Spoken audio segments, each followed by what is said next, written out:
Muy buenos días a todos, gracias por estar aquí. El día de hoy voy a tener que moderar el seminario debido a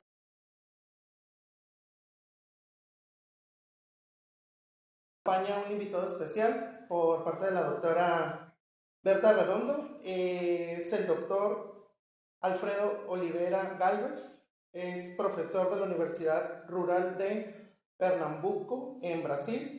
Obtuvo su doctorado en acuicultura por la Universidad Estatal Paulista.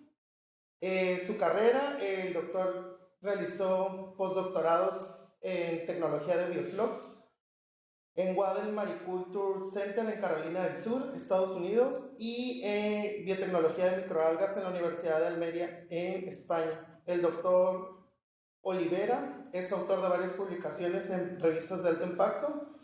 Sus publicaciones reflejan sus intereses de investigación en la acuicultura sostenible, producción de algas, biotecnología de algas y bioremediación en acuicultura. También pertenece al cuadro de profesores en los programas de posgrado de Ingeniería Ambiental y de Recursos Pesqueros y Acuicultura. El profesor Olivera es investigador 1 y becario del Consejo Nacional de Desarrollo Científico Tecnológico de Brasil. Adelante, doctor, y gracias. Muchas gracias por la invitación, ¿no? Es un placer para mí estar con ustedes nuevamente. Profesor Francisco, profesora Kitty, ¿no? Alberto. Estuvimos ya la semana del lunes hablando de acuicultura, de los sistemas de cultivo, ¿no? Y hoy día voy a hablar de otro tema, ¿no? Sobre biotecnología de microalgas, un poco de producción, ¿no? Y el título que le colocamos a esta presentación se llama Microalgas para producción de aquafit. ¿Ya? Serían aditivos funcionales, la forma como vamos a colocar estas microalgas, ¿no? Entonces tiene que ver con el hecho de utilizar microalgas de alguna forma. Bien, entonces aquí algunas diapositivas están en portugués, ¿no? Entonces me van a disculpar esa parte, no todo está en español, ¿ya? Más la primera parte ya la puse en español. ¿Sí? Muy bien.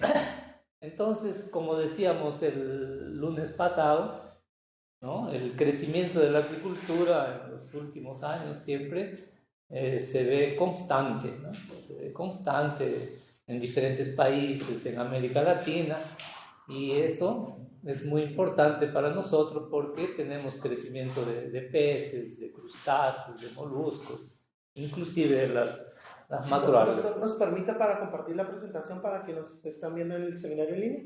Sí. Sí, muy bien.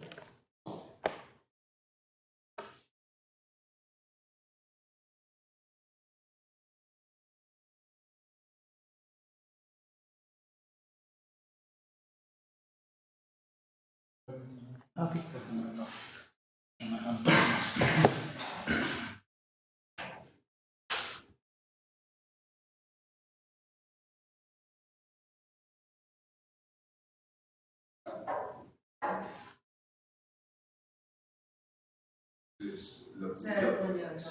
Están en el seminario de agricultura. ¿De qué? Están en el otro seminario de hacerlo. No, no, es el que me dijo. Es que no se cambió el NIF que puso el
Bueno, entonces solo para los que entraron ahora a la línea, ¿no?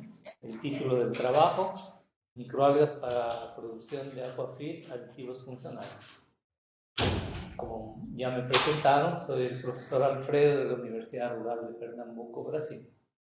Entonces mencionábamos de que la acuicultura está en franco crecimiento en los últimos años. ¿Okay?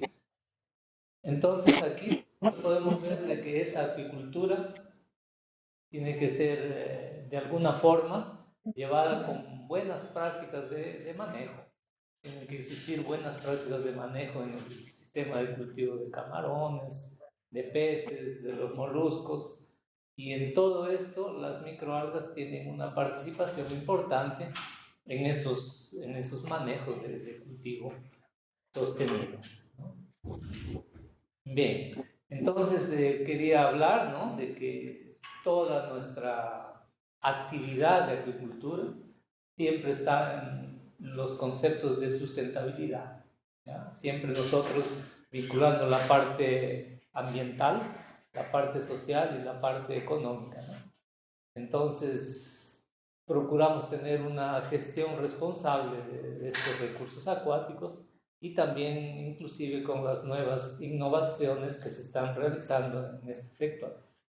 Bien, entonces la acuicultura tiene algunos problemas, ¿no? Por ejemplo, tiene la utilización de alimento. Mencionaba aquí un aspecto, por ejemplo, en Chile, para la producción de salmón. Para producir 1 kilo de salmón se necesitan 4 kilos de peces pelágicos, ¿no? Entonces la harina de pescado es muy requerida en los cultivos de acuicultura. Esto coloqué como sería un problema que afecta a la pesca, favorece la acuicultura.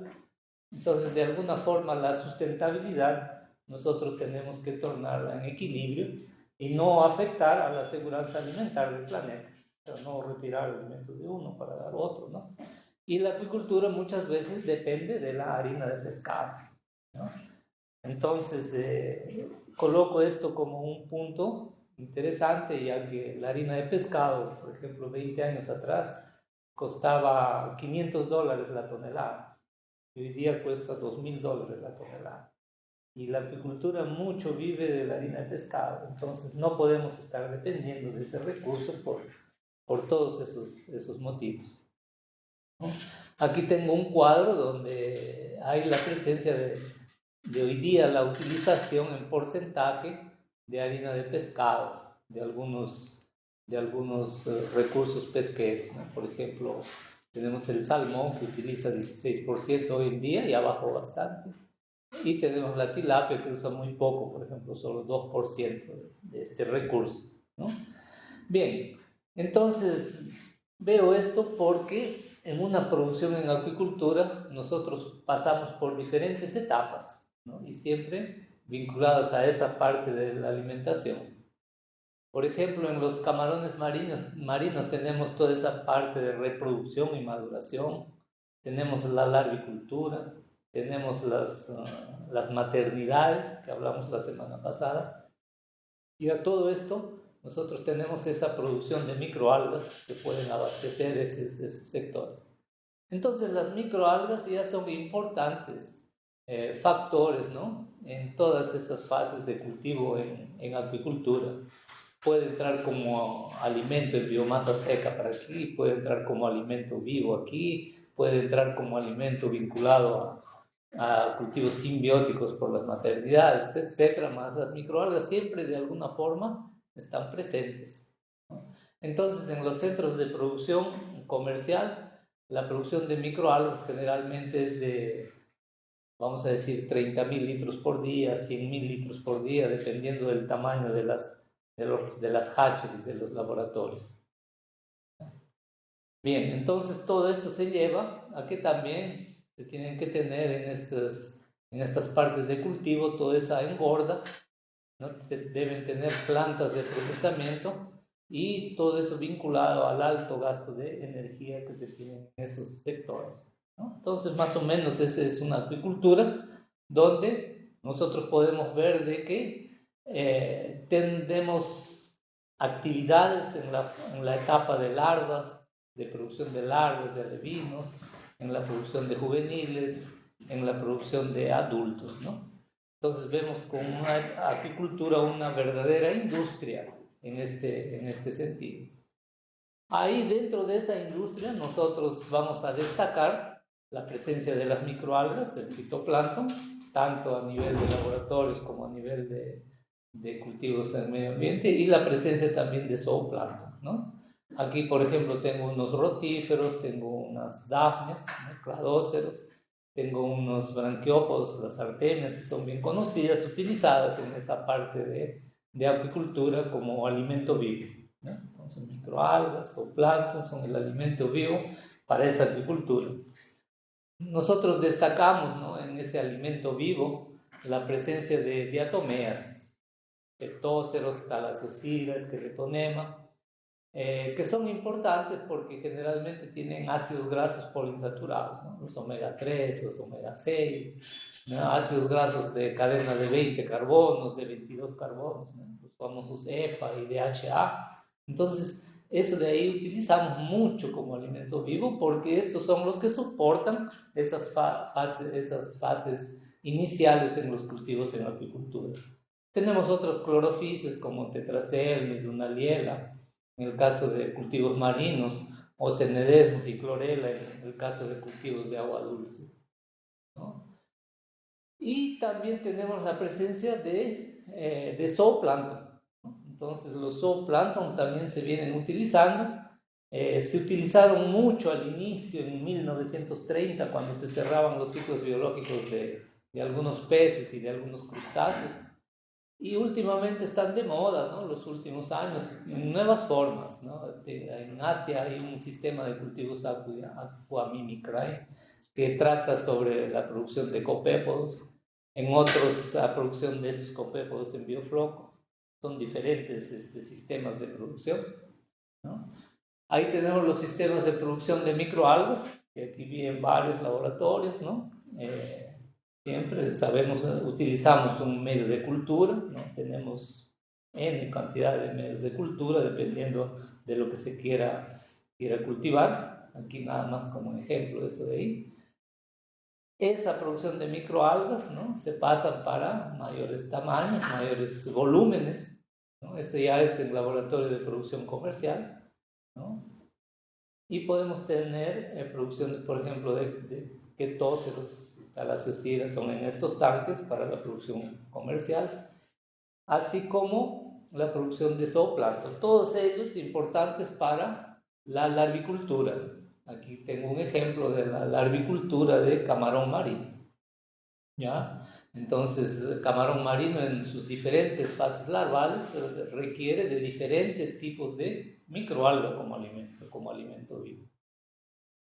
Después, en la acuicultura existe un cambio de paradigmas y se van a cultivos con mayores densidades, mayores concentraciones de camarones, de peces, y aparecen los sistemas de cultivo en bioflocos, ¿eh? Entonces, aquí tenemos cultivo de camarón marino, aquí es cultivo de tilapia, este es de camarón marino, donde tenemos altos sólidos sedimentables, ¿no? Estos sólidos se concentran en una determinada zona, se secan, ¿no? Se secan al sol, ¿no? Y después van a tener importante utilidad para hacer algún otro producto, ¿no? Y en esos bioflocos yo mencionaba en la conferencia anterior del lunes, de que navícula, por ejemplo, era una importante microalga que controlaba las cianobacterias y también era alimento de los camarones, ¿no? Bien, entonces todo esto nosotros llevamos a esa problemática, llevamos al laboratorio nuestras investigaciones. Prácticamente tuvimos una década de investigaciones en estos tipos de cultivos, en bioflocos y ahora simbióticos, donde perseguíamos la presencia de navículas y rotíferos dentro de los bioflocos para tener mejores condiciones de alimento, ¿no? Mayores ácidos grasos principalmente, ya que la proteína estaba garantizada. Bien, entonces con esto aquí rescato unos resultados de que con navícula y rotífero teníamos mejores pesos y mejores conversiones alimentarias, ¿no? Esto nos dio origen a varios trabajos que hicimos en todo esto de aquí. Y hoy en día en la producción comercial, todos los productores en maternidades, en engorda, tienen un cantito donde producen navícula y todos los tanques de maternidad están con navícula, ¿no? Entonces, este de aquí es un tanque al fondo de navícula, ¿no? Entonces, un poco que todo lo que hacemos siempre pasa para el sector productivo. Bien, otra tarea que hacen esas nuestras microalgas es la tarea de bioremediación, ¿no? Entonces, tratar los efluentes de acuicultura principalmente, aquel lodo que se produce en el biofloc, esos compuestos nitrogenados y fosfatados, ¿no?, que mencioné con navícula, más también ya hicimos en agua dulce con cenedesmos y en espirulina. Espirulina y cenedesmos nosotros partimos también para el tratamiento con efluentes domésticos, ¿no? Entonces, hasta tratamientos domésticos y industriales para tener ese proceso de bioremediación utilizando estas microalgas, ¿ya?, principalmente espirulina y cenedesmos. Bien, aquí tenemos una producción, por ejemplo, de ese lodo que se producía en los bioflocs. Entonces hacemos un sistema TAS, es un sistema de declive. Aquí es una producción de cenedesmos, va al tanque de ese cenedesmos, ¿no?, se cultiva, y ese cenedesmos era para producción de biocombustible de la misma empresa. Esto fue realizado en Carolina del Sur, en Estados Unidos, un emprendimiento sustentable donde se aprovechaba todo el residuo para producir energía, y esa energía era para el movimiento de los aireadores, de las bombas, todo de la finca, ¿no? Bien, esto también nos dio motivo para publicar muchos trabajos en esta área, ¿no?, siempre utilizando las microalgas. Y nosotros entramos ahora a otro entendimiento de la apicultura, ¿no? Nuestra producción tiene que seguir siendo sustentable, tener lo mínimo de cambio de agua, de recambio de agua. Ahí están los bioflocs, los simbióticos, entran los RAS, ¿no? Y nosotros aprovechar, aquí están las novedades, aprovechar en economía circular, ¿eh?, y aprovechar como siendo nuevos ingredientes que van apareciendo de esa acuicultura. Entonces, el año pasado estuvimos en un congreso de nutrición en Italia, y este cuadro interesante donde, además de crecer la acuicultura, también los ingredientes alternativos para la acuicultura están creciendo, tanto en producción de todos los alimentos como ingredientes marinos. Entonces aquí hicimos un recuento histórico de que ese aquafit ya de alguna forma se venía utilizando, ¿no?, en forma de bioactivos, así. Después del año 2000 se produjo alguna comercialización, empresas importantes como en Estados Unidos Oltec, Innovatec, Invet, con algunos productos, y hoy en día se está incrementando, ya estaríamos en una versión 3.0 de producción de aquafit, ¿no? Entonces, ese aquafit, ¿qué cosas son? Son nada más que alimentos de acuicultura que tienen organismos, ¿no?, microorganismos presentes dentro de su formulación química. Entonces, aquí está esa parte que yo les decía, ¿no?, un recuento histórico, que primero utilizábamos alimentos naturales, después primeras raciones comerciales, se va mejorando la producción, hay avance en investigaciones, y hoy estamos en investigación e innovación, donde aquí nosotros podemos ver de que estamos buscando ingredientes alternativos y sustentables para reducir la dependencia, entre otras cosas, de harina de pescado, ¿no?, o de la utilización de peces salvajes. Entonces, entramos en un tema de alimentación y alimento. Alimentación, y allá decimos la ración, que serían los balanceados. ¿Por qué? Porque precisamos tener algunas soluciones, sustituir algunos ingredientes, mejorar la eficiencia alimentaria en la acuicultura y hacer ese proceso de biorremediación, que es el reciclaje de nutrientes. Bien, entonces ahí viene el famoso Aquafeed, que es el tema de nuestra presentación, ¿no? Donde estamos describiendo nada más que esos alimentos producidos específicamente para peces, crustáceos, ¿no? Son especies específicas que nosotros vamos a tener y vamos a utilizar en los diferentes tipos de cultivo. O sea, va a ser un balanceado el que vamos a utilizar. Entonces, en ese balanceado hay, según ese congreso de nutrición al que participamos, ¿no? Hay tres grandes componentes, tres grandes nuevos ingredientes que están en moda, ¿no? Uno de ellos es la harina de insectos, muy, muy utilizado, con perspectivas enormes de sustituir en grande a la harina de pescado de alguna forma, tener éxito en la acuicultura. Otra es la harina de algas marinas y también la harina de microalgas por diferentes formas, ¿no? Pigmentación, cultivos de células, etc. Entonces serían los tres grandes organismos que se están comercializando hoy día como nuevos ingredientes alternativos en la acuicultura para el futuro. Bien. Entonces, esa nutrición tiene que ser balanceada, ¿no? Lógicamente tenemos que tener la misma cantidad de los tenores de proteínas, carbohidratos, toda la composición de la ración, del balanceado.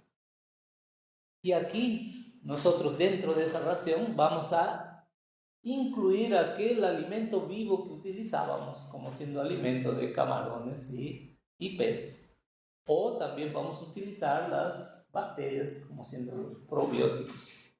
Ahí viene el mundo de las bacterias. Esta parte me interesa mucho, ¿no? Porque viene el futuro de la acuicultura, cómo que vamos a combinar esas nuevas formas de alimentación. Ahí entran los famosos fagos, ¿no? Que ahí ustedes están estudiando. Bien, entonces tenemos que hacer la formulación de los alimentos. No podemos dejar de tener aquellos nutrientes esenciales que los peces y los crustáceos no pueden sintetizar. Entonces tienen que tener aquellos 10 aminoácidos esenciales, tienen que tener esos ácidos grasos esenciales, los EPA, los DHA, ¿no? A veces esto no estaba funcionando. Ahí está. Entonces ahí aparecen los aceites, ¿no? Los óleos convencionales, óleos alternativos, de los cuales las microalgas son también importantes ingredientes que nos pueden generar estos óleos presentes en la dieta. Y ahí viene cómo es que se prepara ese aquafeed, ¿no? Aquafeed es nada más que el cultivo de microalgas.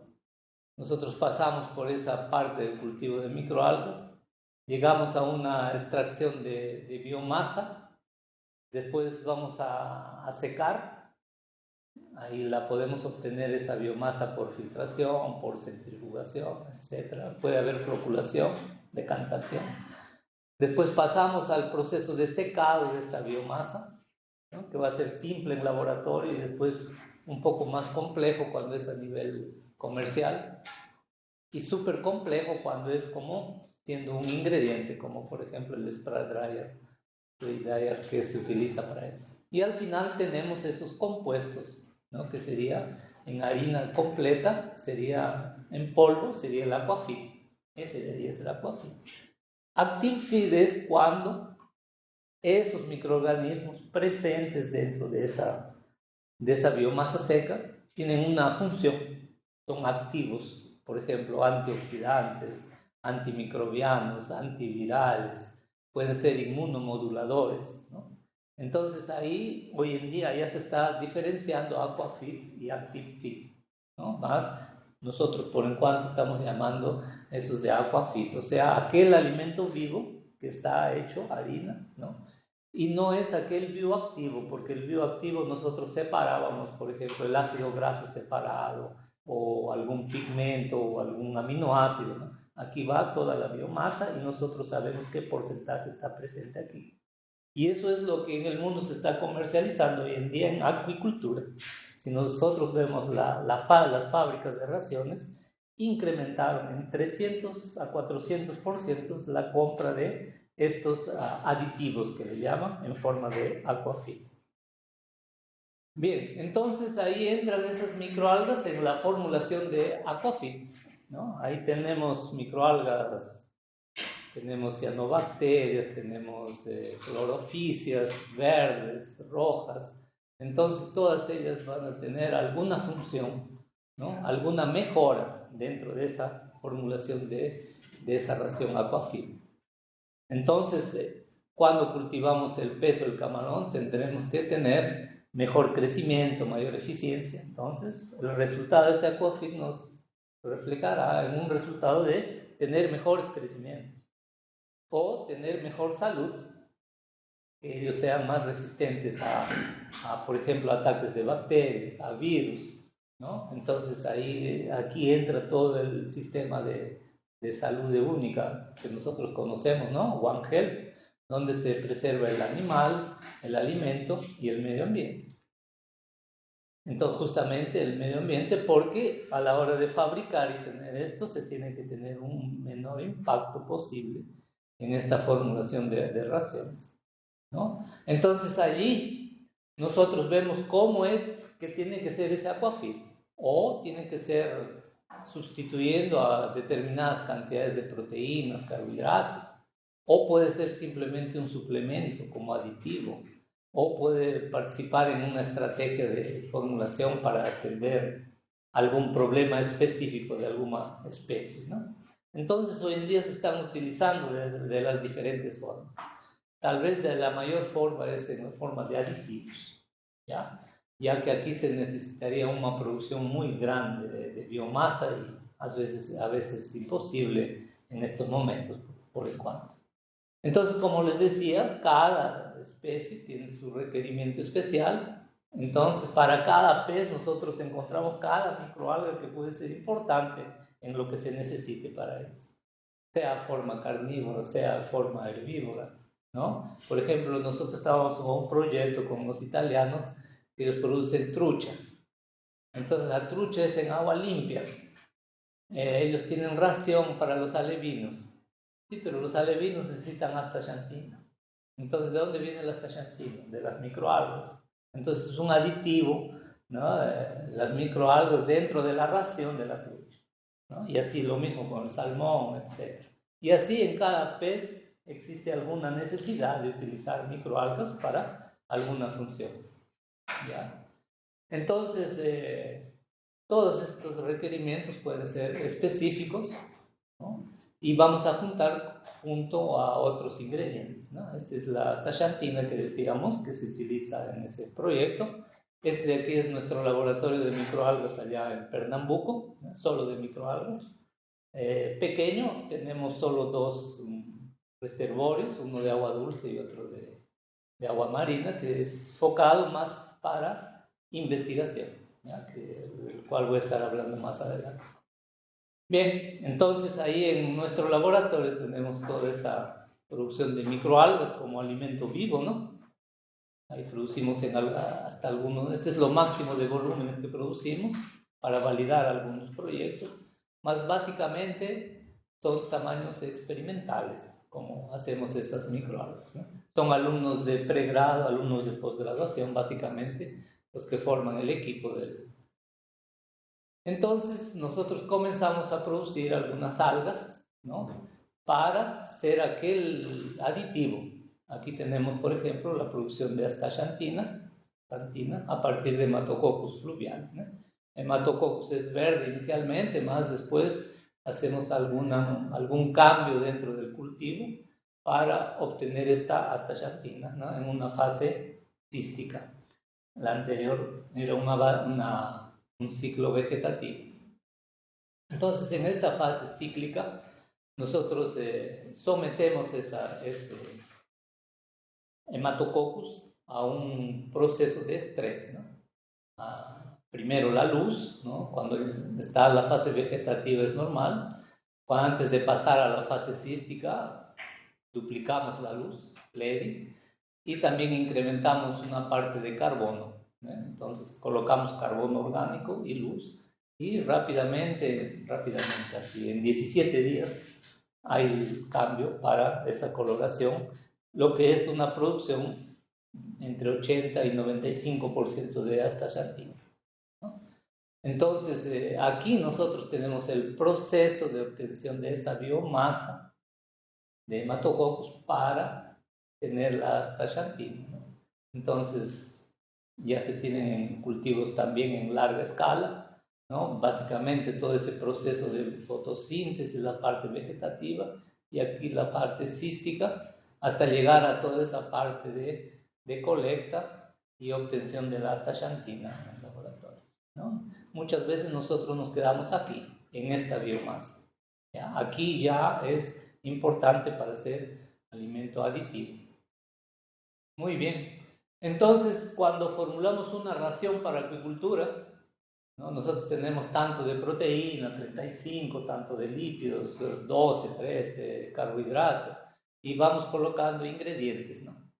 Entonces colocamos harina de pescado, ese de ahí nuestro talón de Aquiles.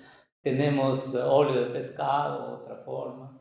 Vamos colocando algunos sustituyentes, y aquí nosotros incorporamos esa biomasa de hematococcus fluvialis, ¿no? Un poco para completar, por ejemplo, aquí al carboximetilcelulosa, que es un aglutinante. Entonces, ahí le ponemos, si era 2.5, le ponemos CMC, o sea, carboximetilcelulosa en 2% y 0.5 de fluviales, por ejemplo, ¿no? Bien, entonces, con esa introducción nosotros hicimos algunos proyectos aquí. Inicialmente comenzamos con peces ornamentales para ver las respuestas. Hoy día ya estamos con camarones y peces ya en acción. Entonces queríamos ver, ¿no? Cómo es el desempeño zootécnico aquí de un pez ornamental, glupi que le llaman allá en Brasil. Hicimos la formulación de las dietas, ¿ya? En ese caso algunas con nanocloropsis, otras con hematococcus, ¿ya? Un tratamiento aquí era con nanocloropsis, aquí falta otra tabla donde tenemos otros tratamientos con hematococcus. Bien, entonces, ¿cómo hacemos ese proceso? Cultivamos hematococcus, producimos la biomasa, como les mencioné, separamos los ingredientes, mezclamos esos ingredientes, formulamos la ración, preparamos los pellets, secamos los pellets, ¿no? en la estufa, y tenemos la ración formulada. Esta ración formulada va a ser entregada a algunos peces ahí que tenemos en esos acuarios, ¿no? Y ahí se les oferta la ración. Bien, en nuestro caso este pez, este glupide, era un pez que en la naturaleza es amarillo, pero cuando ya se lleva al laboratorio, este pez se vuelve color ceniza y pierde valor de mercado. Entonces nosotros, aquí es un trabajo de tesis, de maestría, queríamos que ese pez vuelva al color amarillo. Entonces ahí ese hematococcus, tenemos esa biomasa, ¿no? Se le da como alimento al pez, es un bovide marino, y aquí se va haciendo todas las mediciones de ese bovide, ¿no? Para ver el crecimiento, todo eso de los peces durante el cultivo. Y tenemos unos resultados que este de aquí, con una sustitución de tanto, nos da mejor crecimiento, gano de peso, mejor grano en longitud y mejor conversión alimentaria, ¿no? Entonces, con eso mejoramos, con esa astaxantina de 0.5%, mejoramos esa parte zootécnica. Más lo que nos interesaba era cómo recuperar el color de este pez ornamental. Entonces, con esas concentraciones de 0.015 de astaxantina, nosotros mejoramos aquí el resultado. Aquí nos podemos ver. No se ve muy bien aquí en la tela, más en otras telas se ve aquí más amarillo, ¿no? Es un sistema estadístico RGB, Red, Green, Blue, donde se miden las coloraciones de los peces y realmente un pez ceniza se convierte en un pez amarillo, ¿no? Entonces recuperamos ese color amarillo de ese pez y el valor comercial de los peces ornamentales sube en el mercado, ¿no? Entonces es gracias a que se utilizó esa microalga como aquafeed de alimento, ¿no? Aquí tenemos una coloración al vivo, ¿no? El día que quedó solamente fueron 60 días, más dejando hasta 90 días, él se convierte en un amarillo más nítido. Todo ese metabolismo nosotros hicimos para la coloración, ¿no? Entonces allí, para sustentar esa acción de esa coloración, tuvimos que estudiar bioquímicamente la actividad de la catalasa para ver cómo explicar cómo es que ese pez ornamental podía recobrar ese color amarillo, ¿no? En este caso, en el pez ornamental se recobra el color amarillo, más en otros peces se puede querer solamente la carne, ¿no? Como el caso del salmón, como el caso de la trucha.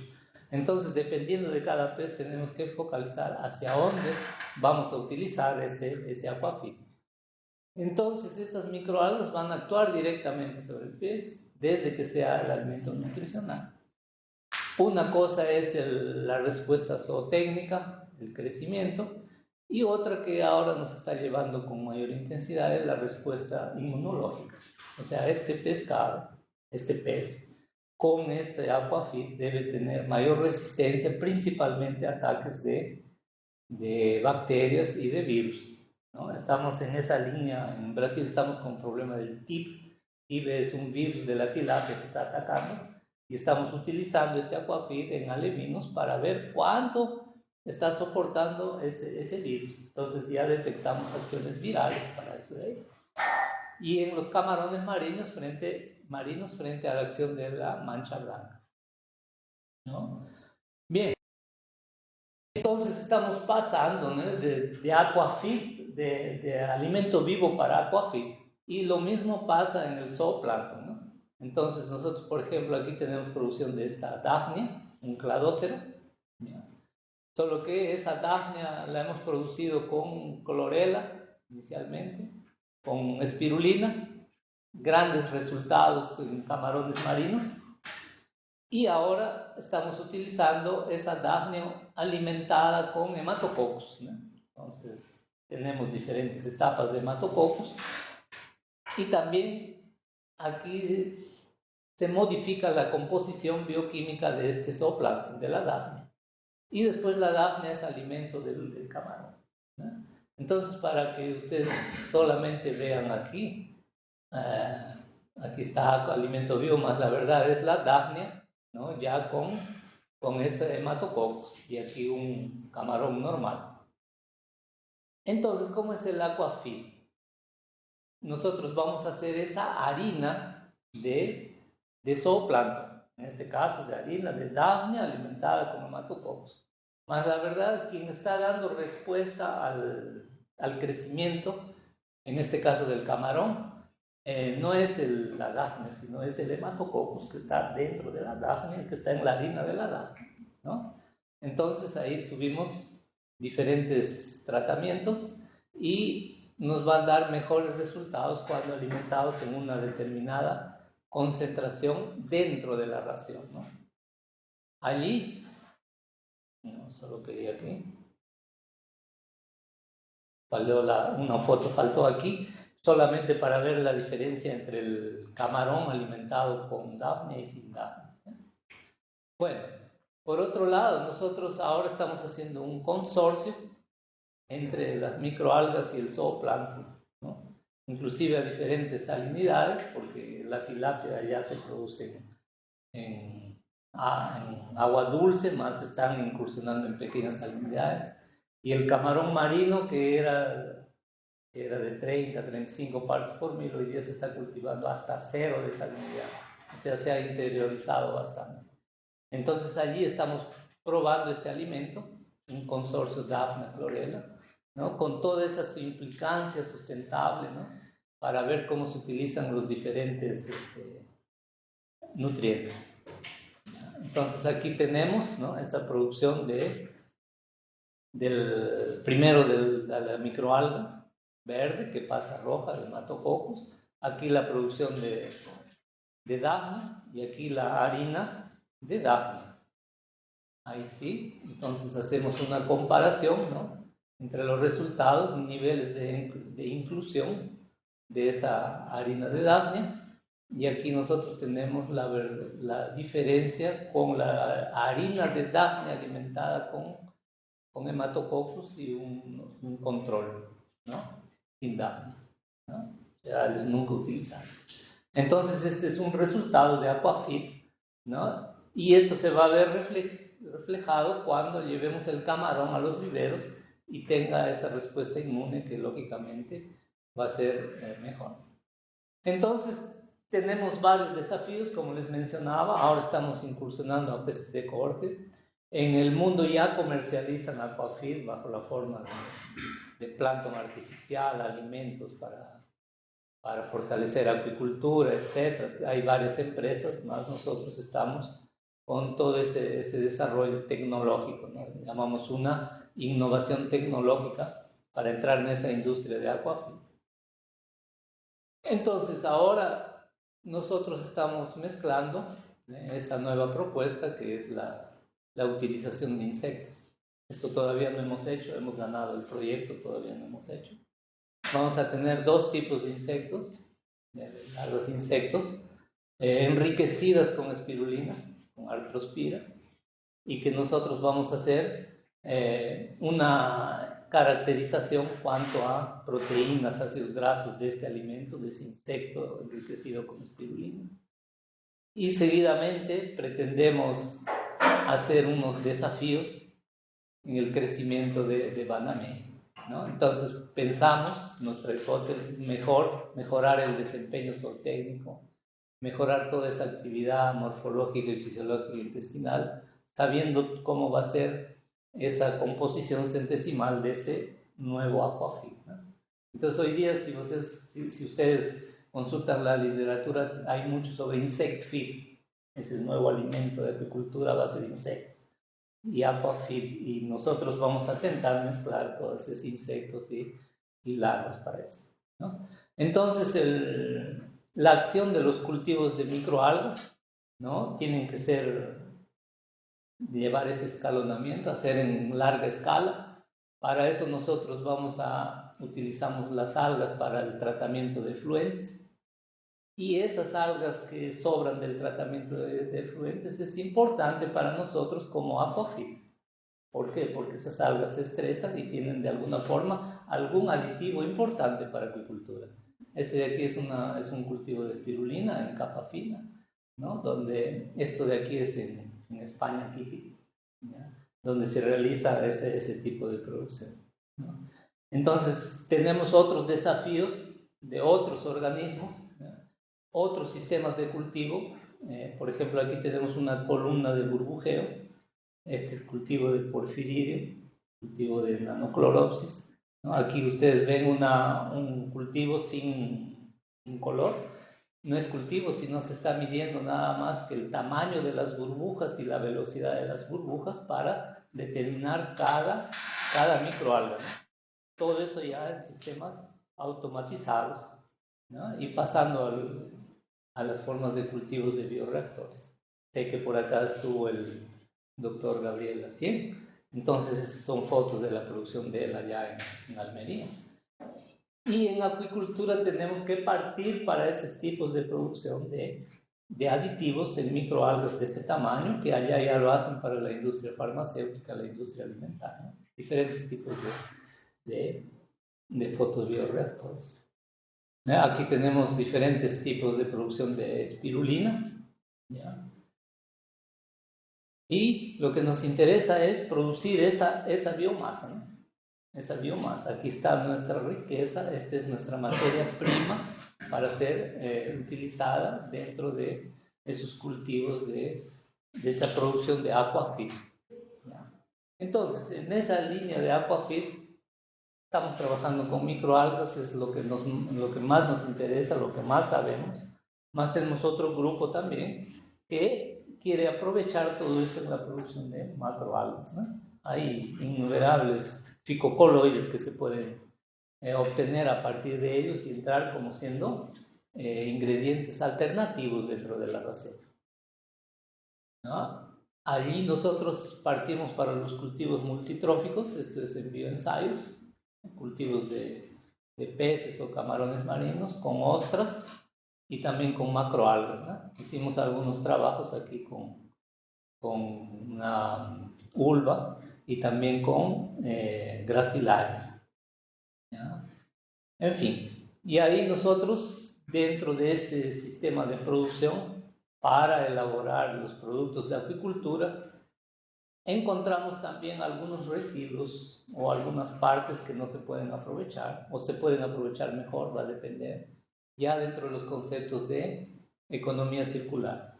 Por ejemplo, en espirulina hay alimentos funcionales interesantes. Tenemos CNDs como antioxidantes, ¿no? Tenemos CNDs que estamos produciendo como bebida alcohólica, o sea, uno queda menos borrachito que cuando toma tequila, ¿no? Esas cosas ahí. Y nuestro trabajo de los últimos 4 años es trabajar con dinoflagelados, ¿no? Entonces estamos con todos los dinoflagelados, ¿no? Identificando diferentes niveles de luz, etc. Y vamos a obtener algunos bioactivos importantes para hacer ingredientes alternativos, por ejemplo, la peridinina, ¿ya? Entonces, ya para finalizar la presentación, como mencioné al inicio, todos nuestros conceptos de producción están dentro de la línea de sustentabilidad.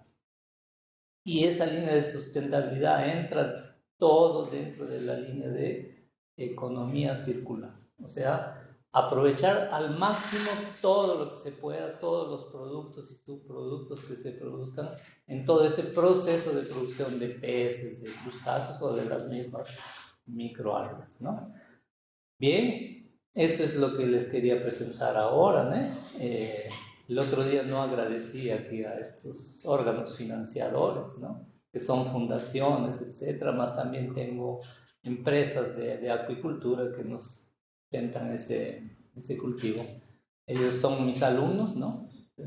Somos 30 personas en el laboratorio, algunos postdoctores, otros haciendo posgraduación y otros alumnos de graduación, ¿no? Alumnos de graduación. Entonces, todo ese nuestro equipo trabaja siempre. El foco es microalgas para acuicultura y ahora nos estamos yendo hasta efluentes domésticos. Ok. Entonces, estoy abierto para preguntas. Muchas gracias, doctor.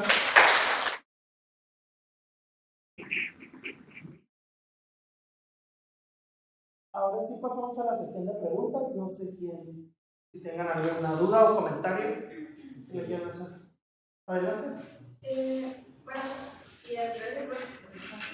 Quisiera saber cuál es su porcentaje de pérdida de utilización por el proceso de la descentralizado, la utilización y el... Ya, mira, depende qué nutriente también, ¿no? Por ejemplo, en el nitrógeno a veces utilizamos todo. ¿Ya? En el fósforo siempre sobra. Siempre nos sobra arriba del 30%. En el carbono también nos sobra. Entonces va a depender de eso. Realmente hay un residuo volátil, ¿no? En nuestros últimos trabajos estamos utilizando sólidos sedimentables volátiles y da una respuesta de 0,7. 0,7 significaría que estamos perdiendo el 70% de nutrientes, en términos generales. Entonces, o sea, no estamos haciendo óptimamente todo eso. Es una cosa que tenemos que trabajar bastante.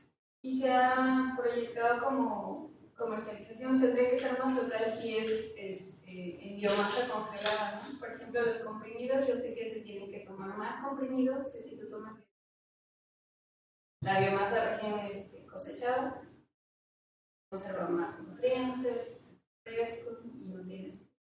Sí. Digamos que es más barato, ¿no? Sí, generalmente después de producir esa biomasa seca, se coloca un freezer y ahí queda almacenada hasta el proceso de producción. No hemos comparado así fresco con tiempo de platelera, tiempo de guardar. Más sería interesante que nosotros hagamos eso. Hacemos en otros productos, en este no hemos hecho, porque existe toda esa parte del ranciamiento enzimático, ¿no? Entonces no sé si va a afectar. Más como son antioxidantes, yo creo que no. Sería como comparable ese costo económico en cadena de frío para mantener los nutrientes mayor, bueno, una proyección Sí. que conoce pues, todo el proceso, sería equiparable mayor o menor a todo el proceso que hacen para mantenerlo en. Sí. Eso nos falta hacer. Más en principio creo que no hay problema, hasta ahora no hemos tenido. Y nuestro tamaño es solo investigación. Ahora cuando comercializan, ¿no? Hay una empresa norteamericana, Alltech, en Kentucky, que produce esta biomasa para hacer alimentos en la fábrica de ración. Y ellos encapsulan toda esta célula, ¿no? o embalan en nitrógeno. Esa parte post-despesca es la que todavía no hemos estudiado. Y bueno, retomando esa parte que es producciones en investigación, ¿cómo están sus proyecciones de producción en gramos por, no sé, por hectárea por año? Porque eso casi siempre se ve muy bonito en los gramos por hectárea por año, pero en realidad escalar ya un cultivo, pues en realidad no puede. En el laboratorio, bueno, dependiendo de cada especie, además con hematococos estamos 1 gramo por litro, 1.5 gramos por litro. Y allá en tanques de afuera estamos en 0.3 gramos por litro. O sea, 300 gramos por tonelada. Sacamos lo máximo que hemos sacado, 300 gramos por tonelada. Por eso te digo que esos sistemas de fotobioreactores allá en Almería, ellos son eficientes. Ellos en laboratorio tú sacas 1.5 gramos por litro. En esos bioreactores sacas el doble. O sea, nosotros no tenemos fotobioreactores, queremos pasar para eso. Estamos solo en tanques abiertos. En tanques abiertos cae. Sí, hacemos todo sin CO2. Solo para ese mundo. Y una última pregunta, ¿de especies para astaxantinas solo manejan hematococos? No, hay otras especies, por ejemplo tenemos monorrafidio, que tiene astaxantina también. Y otras que tienen carotenoides, donde tú puedes separar después. Gracias. ¿Cómo se llama? ¿Cuál es tu nombre? Naomi. Tu nombre científico. Naomi. Gracias, Naomi, por la pregunta. Gracias. Yeah. ¿Alguna otra pregunta más? Adelante, por favor. En los sistemas de bioremediación en donde utilizan efluentes y lodos, ¿qué rendimiento tienen de producción de biomasa? Ya. También depende de qué microalga. Más la espirulina y Cnidesmus se muestran los que mejor nos limpian los efluentes domésticos. ¿Ya? Nosotros hemos hecho experimentos de 100% medio Conway, por ejemplo, 25%, 50%, 75% y 100% efluente. Okay. Y Cnidesmus y espirulina nos da mejor en 75% de efluente y 25% de medio de efluente.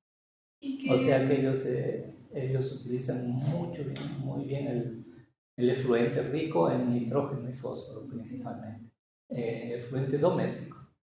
Y en el de acuicultura también son esa concentración. Acuicultura es menos agresivo que el doméstico. Sí. ¿Y con qué medio lo complementan? ¿Con el sarruf o...? Espirulina con el sarruc y Cenedemus con Volt. Y en esa parte, ¿qué optimizaciones hace falta? ¿Cuál es ahorita su cuello de botella? En la parte de la bioremediación, el utilizar los efluentes para tener producción a gran escala. Bien, nosotros no hemos entrado a la parte económica todavía. ¿Ya? Cuello de botella así para que crezca la microalga no existe. O sea, la microalga crece hasta el final, hasta la biomasa seca. El problema sería después cómo viabilizar la biomasa, esa parte ya final, ¿no? Y eso es lo que no sabemos. ¿Y han hecho caracterización de la biomasa que se produce en esos sistemas? Sí. ¿Y qué? ¿Hay mucha diferencia con los cultivos convencionales? Sí, claro. No, en algunos casos baja la proteína. Por ejemplo, la espirulina, tú tienes espirulina ¿cuánto? 40, 50% de proteína, ¿no? En cultivo normal. Allí te baja unos 5 puntos, ¿no? En proteína, pero te suben otras cosas. Y ahí es lo que no sabemos, o sea, sube ficocianina y allí. ¿Es mejor o es peor? Yo creo que es mejor, ¿no? O sea, el nitrógeno en vez de irse a la proteína se va a la ficocianina. Y ahí va, ¿qué cosa va a hacer allá? Justo por eso eran de las preguntas de esos pagos, ¿no? No sabemos bien eso. Más se va a otro lugar. Hay modificaciones muy drásticas. Y una última pregunta. Los efluentes, después de pasar por este proceso de bioremediación, ¿qué los han caracterizado? Me comenta que sí, porque dice que sí, ayuda mucho en la limpieza, en la calidad de los efluentes. Pero ¿qué uso les han podido prever o qué uso les han podido dar? A la biomasa que sale de la bioremediación. Tanto a la biomasa como a los efluentes. Nosotros ninguna todavía. Más en otros países están utilizando para biocombustible, ¿no? Entonces, por ejemplo, en Turquía y en Europa, en España, ¿no? Hay importantes emprendimientos donde en estaciones de tratamiento de agua utilizan las microalgas para el proceso de bioremediación. Y esa biomasa de microalgas la utilizan para biocombustible de la misma estación. O sea, la estación es autosustentable. Sí. Esa parte va. Nosotros no sabemos para dónde ir. En eso de los camarones y las tilapias, vamos a ver. Nosotros quisiéramos ir a hacer un ingrediente para acuicultura. Más allí tenemos que evaluar primero el alimento, ¿no? Pues sería interesante si tienen mayor producción de ficocianina, a Puede lo mejor ser. algo similar a Claro. los peces ornamentales. Sí. Puede ser un aditivo de ficocianina. Sí, claro. Muchas gracias. Ajá. ¿Hay alguna otra pregunta para el doctor? El doctor Francisco Marín. Adelante. En el uso del zooplancton como un intermediario entre el microorganismo y especie objeto de cultivo, en caso de camarones o peces. ¿Qué es lo que explica que sea más efectivo esta mediación que dar directo al microorganismo? ¿A qué se debe esa mayor eficiencia, digamos? Ya. Bueno, en nuestro caso, solo de Hematococcus daríamos a la larva esta en la agricultura. Ese con Daphnia lo hacemos en la maternidad, versario que nosotros le llamamos. Entonces allí ya no es tan indispensable aquella cantidad de EPA y de AGA DHA. Se supone que no es. Entonces allí se tiene mayor eficiencia, ¿no? Inclusive de proteína por causa ¿cómo se llama? De la Daphnia. No hemos probado la harina de Daphnia en pequeñas larvas, justamente por esa hipótesis. Que el hematococo supuestamente es superior a la Daphnia, supuestamente. Y otra cosa, que la Daphnia aquí, no comenté más, ayuda a la producción del exoesqueleto del camarón. Entonces, de la quitina. Inclusive de la Daphnia nosotros retiramos quitina. Hemos hecho un experimento donde la quitina de la Daphnia es más rica que la quitina del camarón. Quitosan, ¿no? Quitosan que le llaman. Entonces va por ahí. Por ahí más hemos dividido en las fases larvales de ese tipo.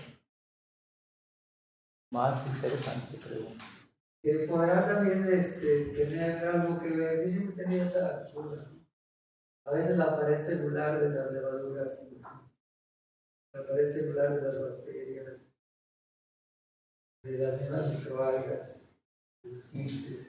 A veces el sistema digestivo de un animal ya grande, no sé qué tanta capacidad tenga para romper esas paredes celulares para apropiarse de los nutrientes internos, y hasta dónde la intermediación vía el zooplancton puede contribuir a romper superar esa barrera, ¿no? A lo mejor la digestión de microalgas y de levaduras, de quistes, por Daphnia o por un copépodo, un rotífero, pudiera, digamos, facilitar la tarea posterior al camarón y asistencia. Bueno, siempre he tenido esa duda, ¿no? No sé qué tan está cierto. Por ejemplo, nosotros en las primeras etapas, cuando es alimento vivo, damos las diatomeas. Entonces, ¿por qué damos las diatomeas? Sabemos que es por el contenido nutricional, todo eso más. La verdad es porque el camarón tiene una enzima que se llama laminarinasa, y estas de aquí tienen ese producto de alguna forma, porque no tienen el almidón como principal, como por ejemplo Tetracernis y Mallela, que tienen almidón. Entonces vienen y rápidamente, enzimáticamente, lo activan rápidamente. Lo mismo en las trocófagas y bélicas de los moluscos, ¿no? Atacan isocrisis, pavlova, por cuestión enzimática, ¿no? Y ahí cuando llegamos a la poslarva, estos camarones, por ejemplo, no tienen esa facilidad con copépodos, principalmente con copépodos, ¿no? Porque justamente no consiguen partirla enzimáticamente. Ahora, para la quitina, ellos tienen las enzimas para la quitina. Y el cladóceros viene con quitina, entonces rápidamente absorbe el cladócero. En rotíferos, ¿no? Existen rotíferos y rotíferos, o sea, unos rotíferos son buenos y otros no son tan buenos, justamente por eso, ¿no? ¿Qué cosa tienen adentro? Si un rotífero tiene adentro diatomeas, entonces para un pez marino no vale la pena, porque el pez marino no va a aprovechar las diatomeas por cuestión enzimática. Mas si tienes un rotífero con nanocloropsis o una clorela, ahí el pez marino va a degustar el copépodo, el copépodo. Tiene que ver mucho la parte enzimática. Sin contar me estoy acordando ahorita, la tripsina y la quimiotripsina, que son las enzimas que parten a partir de un estadio larval. Y no todas las larvas de peces se actúan sobre esas enzimas. O sea, directamente relacionado. Bueno, pues el tiempo se nos agotó. Agradecemos de nuevo al doctor. Un aplauso, por favor.